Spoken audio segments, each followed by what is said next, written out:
Hello friends, Radhe Radhe. तर आज शॉपमध्ये मला हे बर्गर बन्स दिसले. सो म्हटलं चला आपण मस्तपैकी बर्गर करूयात.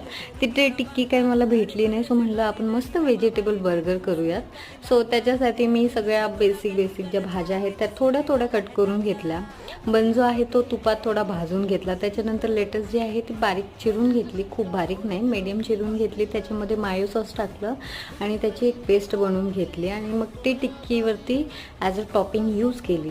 ते टिक्कीवरती ठेवली. त्याच्यावरती तुम्हाला हव्यात तशा व्हेजिटेबल्स तुम्ही ॲड करू शकता. जास्त हव्या जास्त ॲड करा, कमी हव्या तुम्ही कमी करा आणि नसतील आवडत तर तुम्ही टाकूच नका, तरी खूप छान वाटतं. आणि त्याच्यानंतर ही सॉस वरून लावून घेतली. मी विसरले होते, तुम्ही खाली पण लावा. त्यानंतर लेटेस्टचं एक पान ठेवायचं आणि अतिशय मस्त असं हे बर्गर तयार होतं. दिसायलाच नाही तर खायलाही एक नंबर लागतं. चला तर व्हिडिओला लाईक करा, चॅनलला सबस्क्राईब करा. थँक्यू.